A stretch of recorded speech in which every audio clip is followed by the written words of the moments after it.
Yra minkštas, šiltas, jeigu taip galima, minkštas, jeigu galima pavadinti pradžios.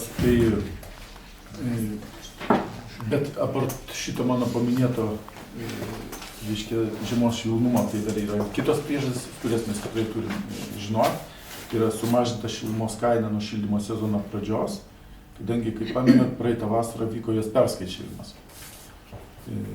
Trečias būtų dalykas, kuris suponavo kainos mažėjimą, tai yra natūralus dujų kainos mažėjimas ir lygiai grečiai ir šilumos kainos perskaičiavimai vyksta. Tai dėl šių trijų priežasčių mes šiemet turim mažesnę kainą ukmergės šilumos vartotojam, o jeigu skaičiais dviem pasakyti, tai būtų, kad galėčiau paminėti, kad 2013 metų sausio mėnesį kaina buvo, žmonės mokėjo 29,72 centus su PVM, o šįmet 14 metais, reiškia, už sausio mėnesį 27,68 centus už kilovatvalandę su PVM. Tai yra skirtumas 2,04 centų už kilovatvalandę.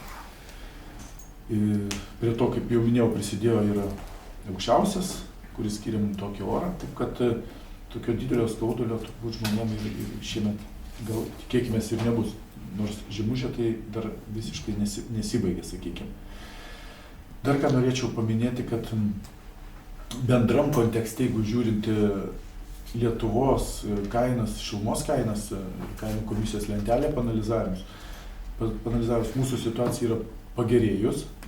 Tai yra, kad jeigu žiūrėtumėm 2 metus atgal, 3 metus atgal, mūsų rajonas visuomet būdavo kažkur tai nuo apačios 10-12 vietoj, grubiai pagal kainos dydį, mus lenkdavo ten Anykščiai, Prienai, Trakai, sakykime, dar keletas rajonų.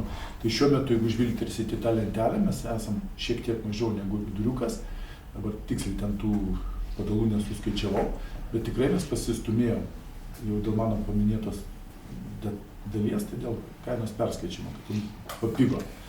Bet ką aš noriu pabrėžti, kad ta kainos dedamoji pamažėjo ir žmonės, reiškia, šiek tiek minimaliai bent jau pataupo